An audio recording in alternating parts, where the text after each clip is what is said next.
head out to the surf and see if we can catch a fish.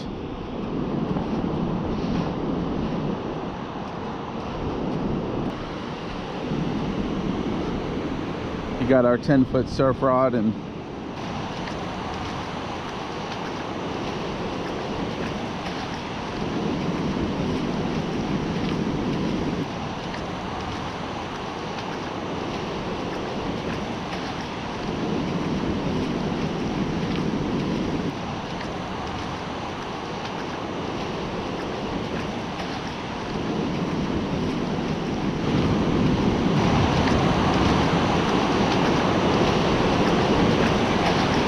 all right, we might have our first fish of the day.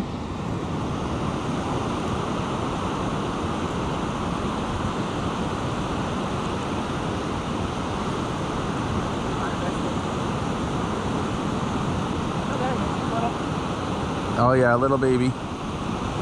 It hit pretty hard for a little guy. Oh, I had two. Is that a shiner? I don't know. No, don't they call it like a yellow? Oh god, I hooked him through the face, not even.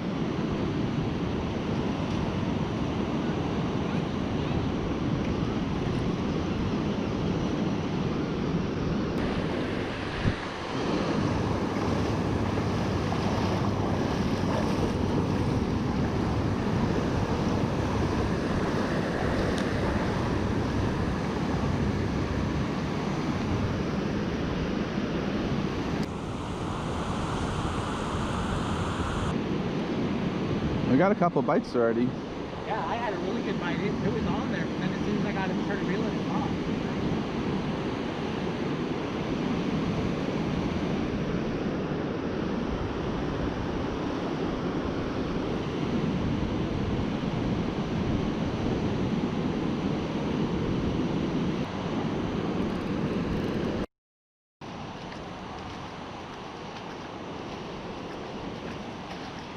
Bird hit that? Yeah, bird just I got something heavy. It might be a crab. Oh nice, that'd be awesome. I didn't think the birds hit it that hard, but that'd be funny if it's a crab. It's something heavy. Either. Real fun.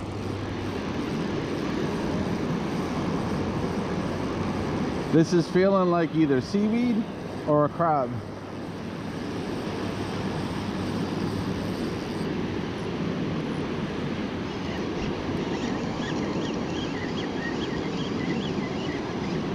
Yeah, you can tell it's a crab. Look at that. No, but the ocean is 6 inch, so it would have to be a massive crab. I can't believe you hooked a crab on your like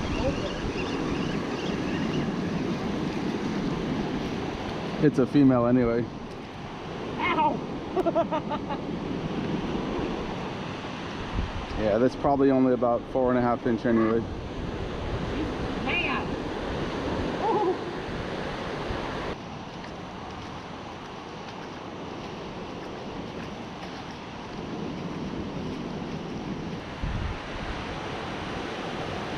She's not happy, okay. Yeah, she's gonna try to dig in. We gotta get her back out. There she goes.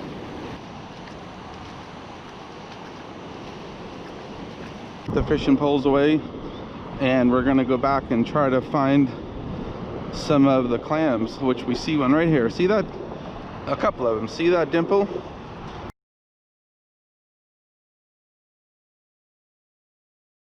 Right here. So just do that. Maybe he's a little deeper than I thought.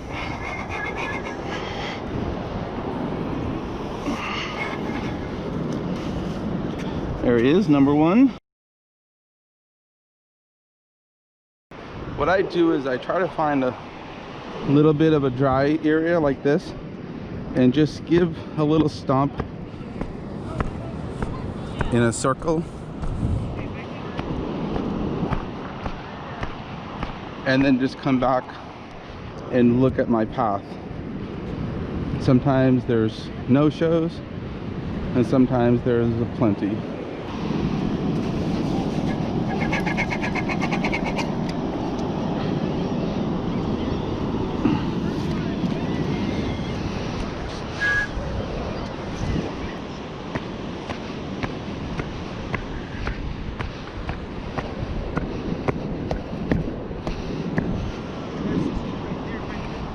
Yeah, I don't think this is a... Yeah, that one just popped up. There's one right there.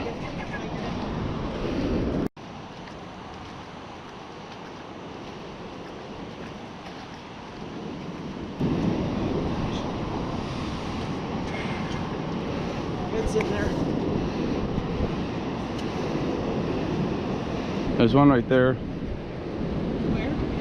I didn't get one there, so I think I still need 3. And then there's a big one there. A couple over there. Yeah, that one was up Right. because I didn't. This one just popped. Look. Those two just popped up right there. Those can be 3.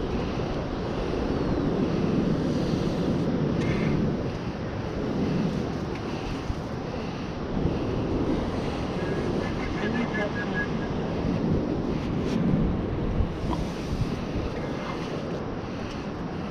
It's got to be in there.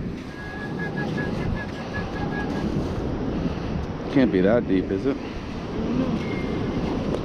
There it is.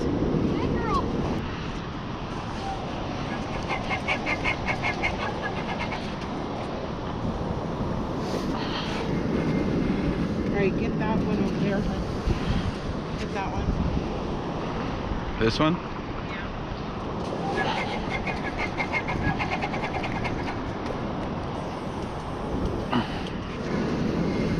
There it is. And then here's 3 in a row. I just don't want it to be too dry, so which one looks the best?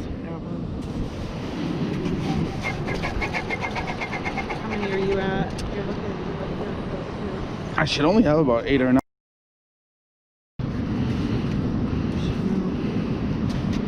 I will.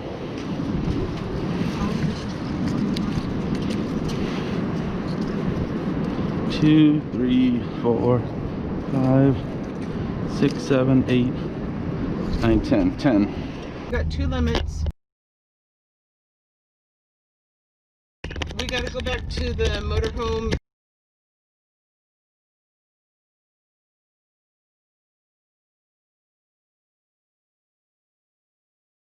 So here's my setup to clean the clams. We have about 30. We should have exactly 30 in this blue, light blue pan. Some boiling water and some ice water. What I do is I'll take a few of these at a time and drop them into the hot water, and you'll see right away the clams will open up. And what we want to do is just have them blanch enough.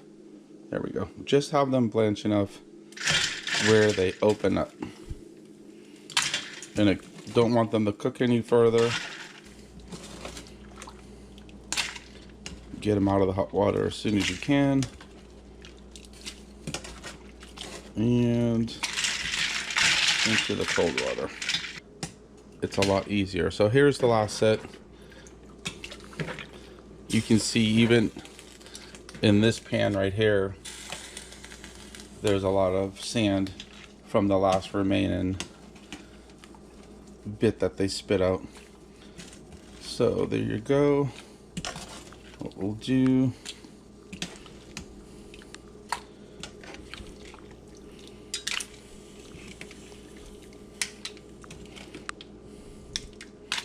try to do this so you can see the whole step. And there's, okay, so over now, what we can do is take out all of the shells, and in the ice bath just leave just the meat. Literally fall right off of the shell.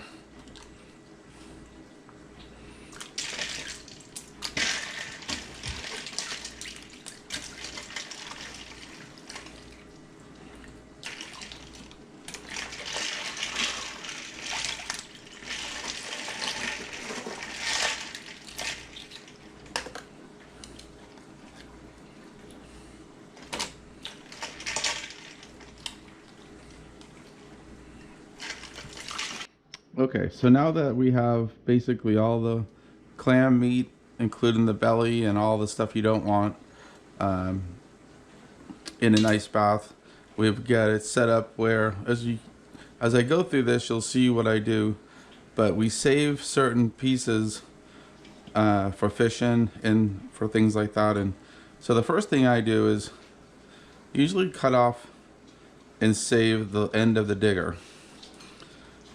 And then, so this big bucket is going to be my waste pile. And actually, before I do that, for fishing, we usually cut off the black end. I call it the snout, but I'm not really sure. But so now you're left with the clam. And what I do is I take the scissors and just go straight up. And you'll notice on the snout there's 2 passages. So you cut the first one, and then right above, I guess, the lungs or whatever these things are, you can get the scissors in there and cut open the second part. So what I do, and this is just the way that I've learned to do it, is I basically take my scissors and I cut a V there on each side. And then I go and I cut the top there, and I give it like a little yank down. And what that does is it makes everything fall out where I can cut the end of it. That's all garbage. Some people will go through and take some meat out of that, but I don't. And then that is basically what we get out of each clam. So a little quicker. Save the end of the digger. Save the black part of the snout. Now over my waste bucket, I go through and do the first spot. Open it up. Cut the second part of the snout. Then make a little V. Cut the top of it and let it fall down, and then cut so you're left with the body there. So the end of the digger, the end of the snout, cut up the first part, open it up, cut up the second part.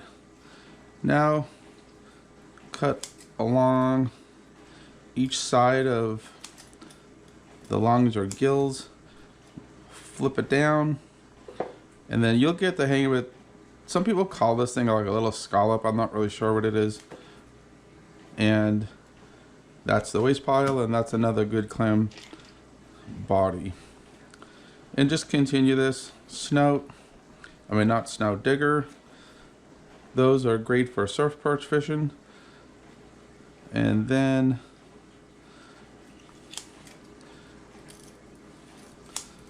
you cut it open like that.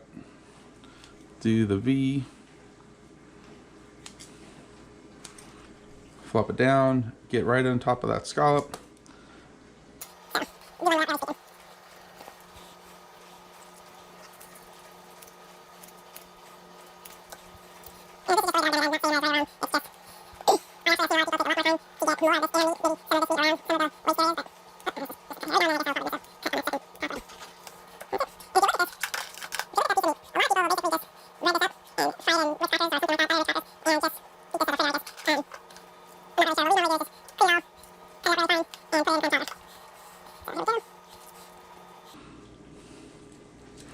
And you notice that these scissors are nice and slender here, nice with a good point.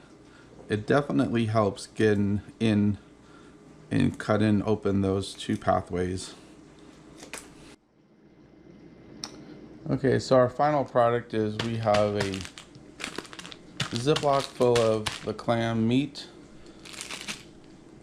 and 2 smaller snack size Ziplocs, one for usually fishing surf perch or things like that, and then these are the diggers